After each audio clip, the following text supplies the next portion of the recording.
Coming up next on Power for Living with Bishop Dale C. Brunner.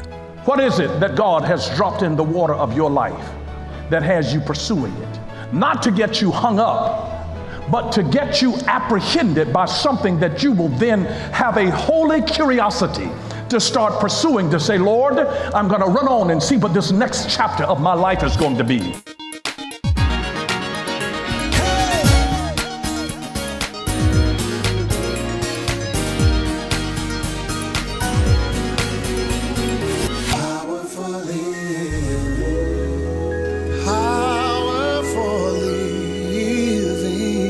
This is Bishop Dale Brunner.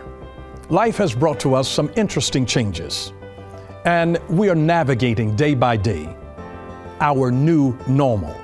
There are some things that we should never return to, and there are some things that we should never abandon. This is a time of introspection, of reflection, of decision to say, what is it that should never change, and how do I want to be better in the future? What have I learned from what I've been through that transforms me into the next character and person that God is calling me to be for this next season of my life? This is that season. Your new normal is one with greater wisdom, greater strength, greater pertinacity. This is the time to move forward with clear decisions, being the best you that you can be. And I'm speaking today from the subject, God's magnet. God's magnet. You may be seated. It's amazing here how God set a bush on fire just to get Moses' attention. What is it that God may be setting on fire in your life to get your attention? Now, notice that the fire didn't burn the bush up. God will set something on fire in your life not to destroy you, but sometimes just to turn your attention to something that He really wants to direct your life toward.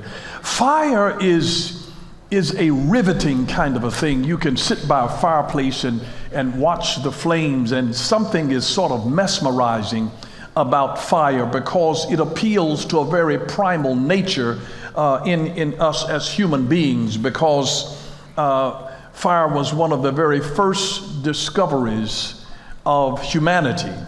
It is interesting, I think, that God used fire here to get Moses' attention because fire is both beautiful and dangerous.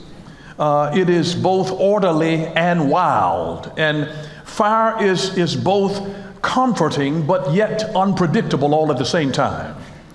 And many of these qualities actually speak of the very nature of God Himself. So please don't think that you have got God figured out because He'll come and hit you on the blind side. He has a way of using that which can mesmerize us, that will draw us into it, His presence, just to get our attention. And so it's interesting that whenever there's a fire, that oftentimes we are pulled in by the motion, we are pulled in by the color, we are pulled in by the contrast of all that fire is able to produce for us. Because fire is one of those substances that stimulates multiple senses of us as human beings. I mean, think about it. It is light. It is the glow and the flicker of the light that the fire produces. So it is stimulating us visually through that. There's a crackling sound to fire. So it is stimulating your auditory nerves and drawing you in there. So this is not just a monosensory, this is a multi-sensory kind of manifestation. God was very careful in what He chose to get Moses' attention.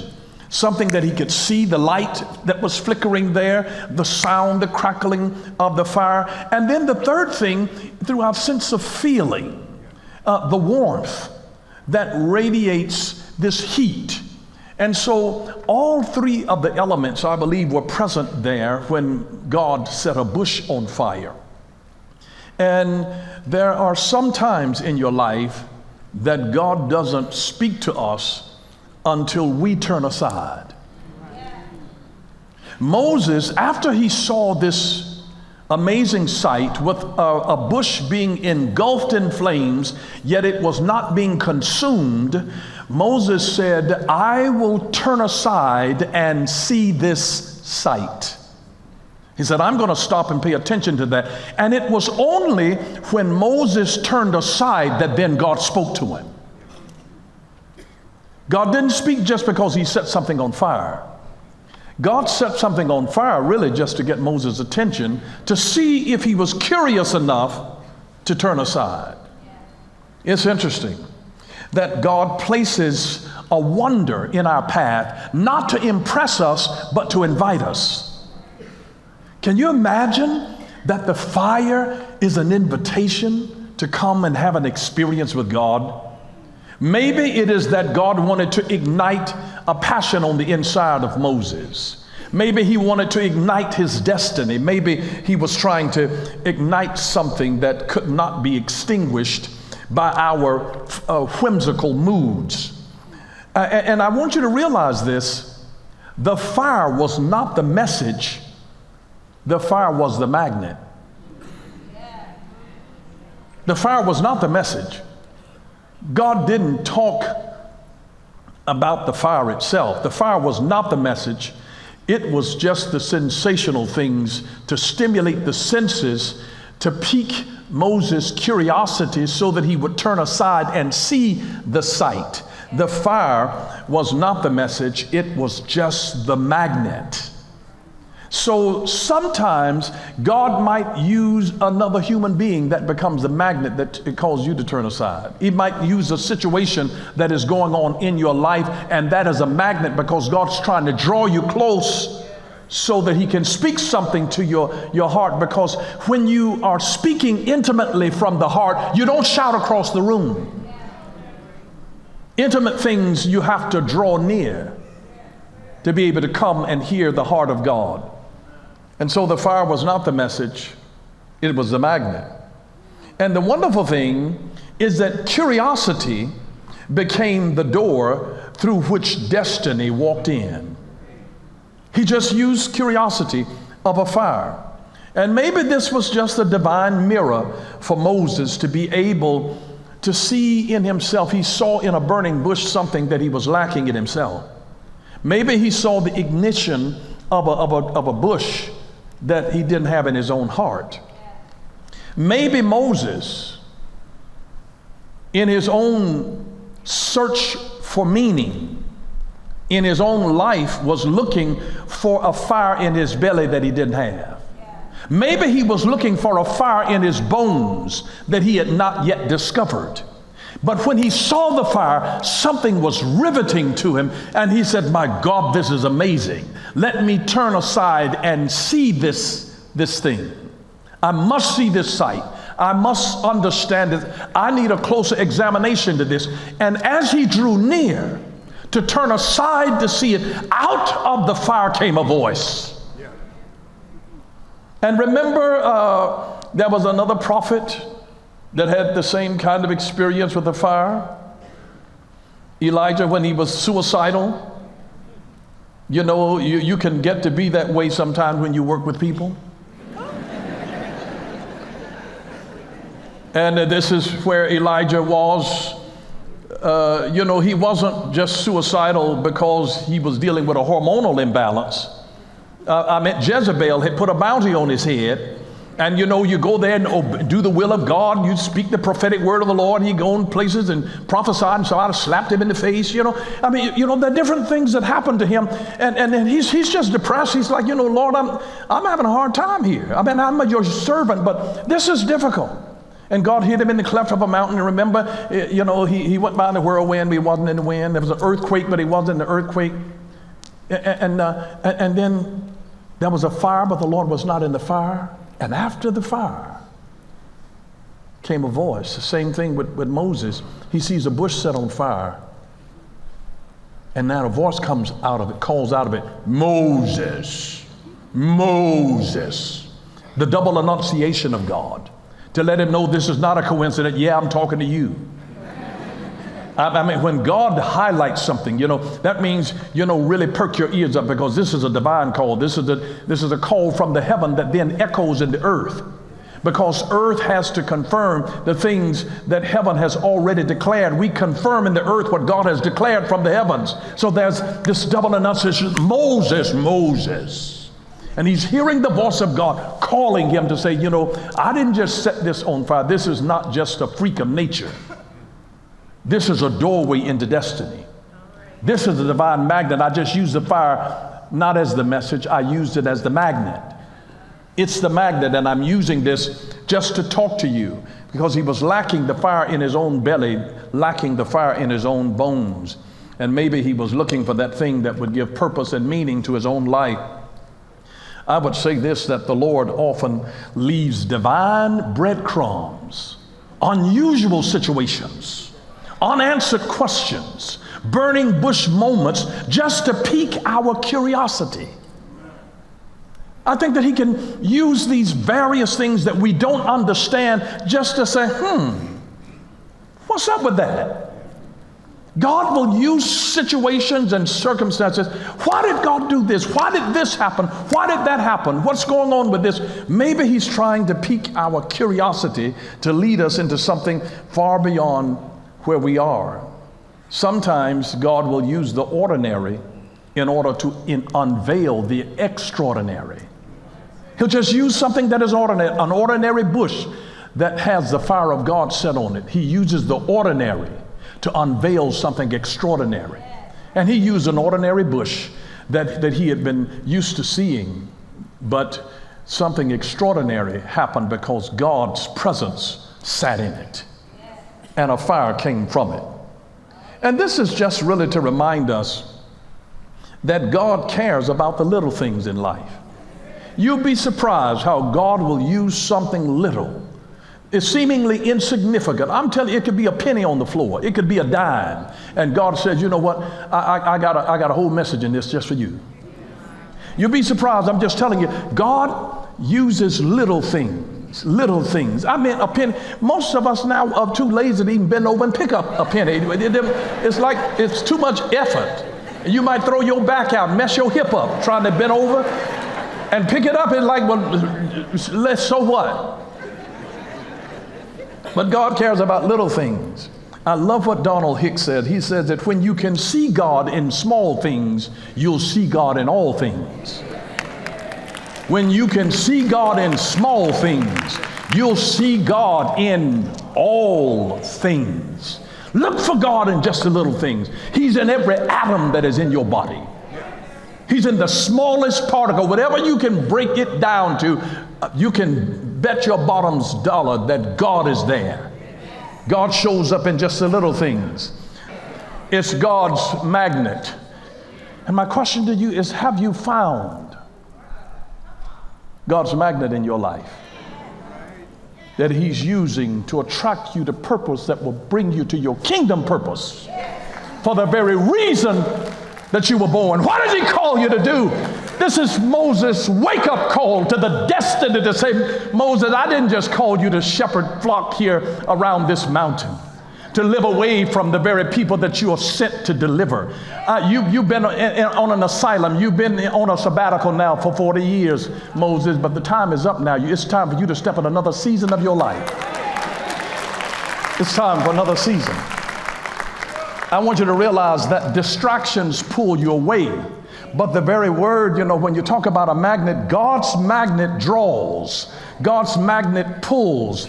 God's magnet drags you towards meaning and purpose. It begins to draw you toward meaning and purpose. It's a pulling. It's the word traction. It means to pull. It means to draw. It means to drag.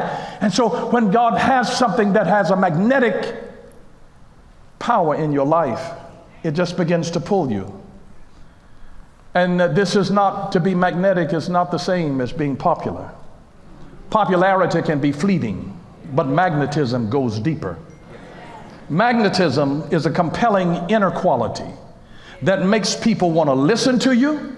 It makes people want to follow you. And it makes people just want to be near you because you make them feel better. I'm just telling you, when you've got that magnetism, they'll listen to you, they'll follow you, they want to be near to you.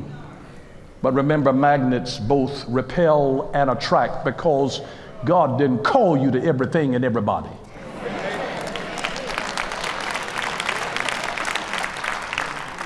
Magnets are nature's silent forces of wonder. They are invisible force fields. And without magnets, we wouldn't have computers. Our phones wouldn't work without magnets. Electric motors wouldn't work without magnets. MRI scans couldn't work without the magnet. The strip on the back of your credit card wouldn't work without the magnet. You'd be surprised what all is functioning. Some of the animals that are in the world are guided by the magnetic fields of the earth. You will be surprised how much magnetism is really working in both the natural and even the spiritual. And I want you to see these words of Jesus in John chapter 15 and verse 16. Jesus said, "You didn't choose me, I chose you. I appointed you to go and produce lasting fruit so that the Father will give you whatever you ask using my name." Jesus said, "Listen, you think you chose me? I set you up. I drew you. You didn't choose me. I drew you to what I dropped in your water. That's why you swam over to me. I called you.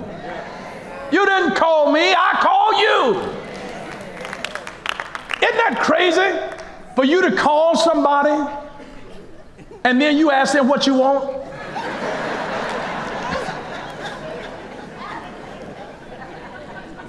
Magnets remind us that some of the greatest forces in life, they do not shout, they simply attract. They don't shout, they simply attract. And let me say this to you. Never sleep on an idea that visits you daily. Never sleep on an idea that visits you daily, because that one would be the one that will change your life. What is it that you cannot shake out of your head? What is it that makes you want to get up and have excitement in the morning because you know it's like, I'm looking for something today. I don't know what it is, but I'm pulled to it. This is it. It's a feeling like Christmas when the Spirit of God has got something set up, when He's got ministry that is set up and people that need what's on the inside of you. And God says, I'm going to cause you guys to meet each other because this is a magnetic call. But never sleep on an idea that visits you daily. What is it that draws you like metal to a magnet? What is it that draws you like the fish? And I want you to realize that sometimes the fish and the hook and the bait have to sit in the water for a long time before it arouses the curiosity of the right fish. Don't assume that the moment that you drop it in, because it's like we get an attitude, and if he ain't called me back, if he hadn't directed me back, forget him. Bait your hook. Drop it in the water. Say your prayers. Sing your song. Eat a snack.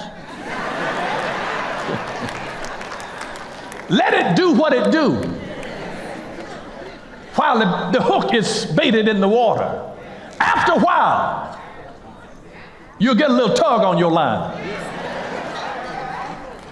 You just put your bait. Don't chase them. Don't be thirsty.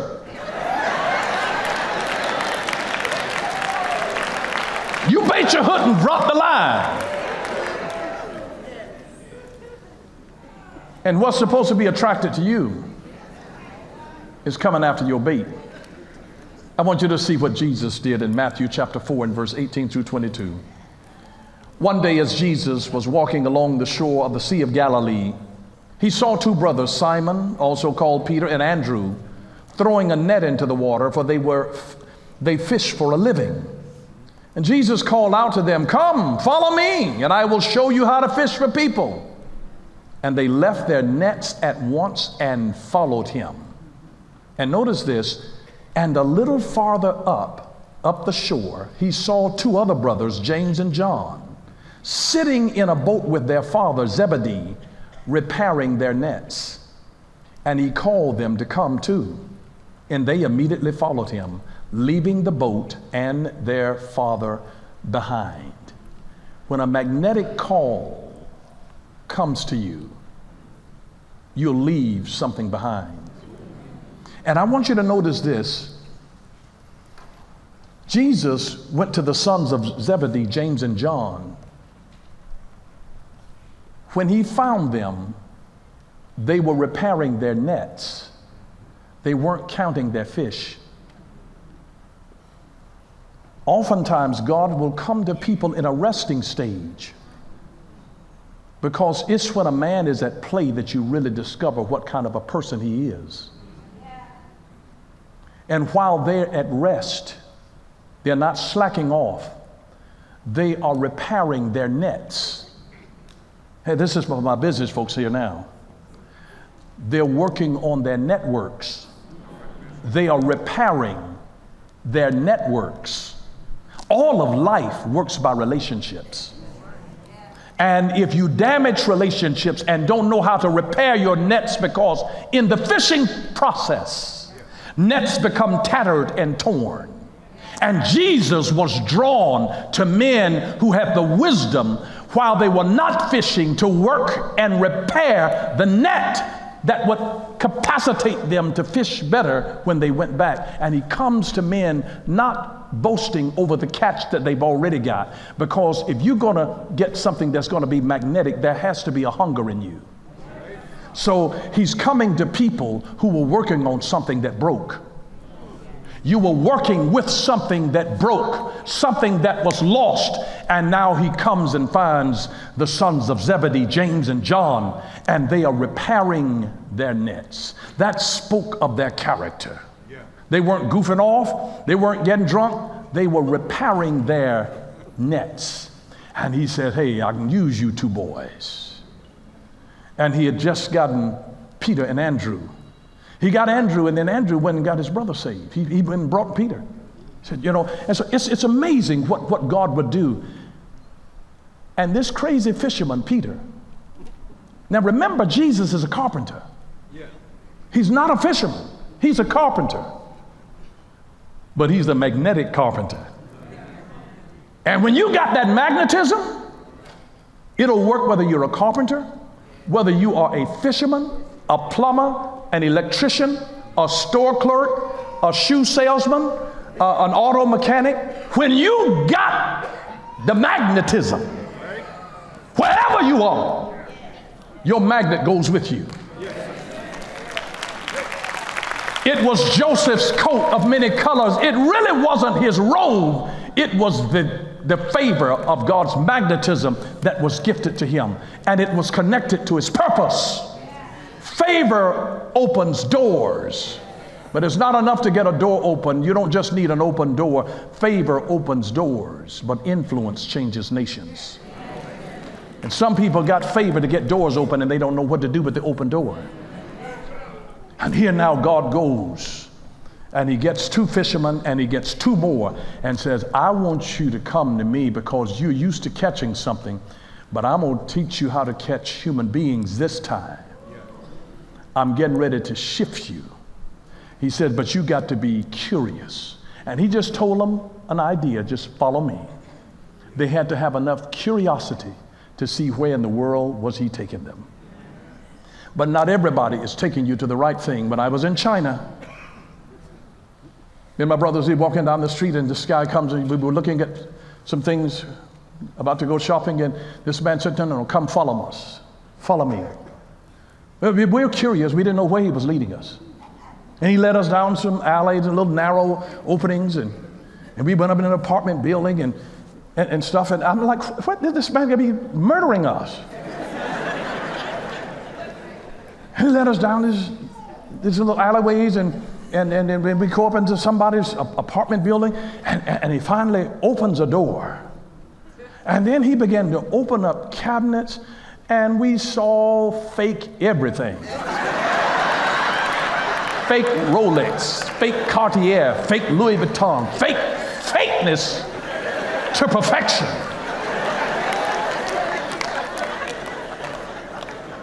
But I wanted to see what he was talking about. My curiosity. allowed us to be led to a place. But that's why you don't just go with curiosity. You got to have some discernment so that you search things out. Because when you're really, really high in openness, don't have your mind so wide that a freight train could go through it. You've got to have discernment along with it, because that's the thing that will, it's that discerning that will preserve you.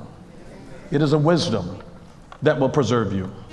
Thank you for watching Power for Living with Bishop Dale C. Bronner. We pray that this message has encouraged, equipped, and empowered you to live a more victorious life. Join us next time for Power for Living with Dale C. Bronner, where revelation is power. Power for Living.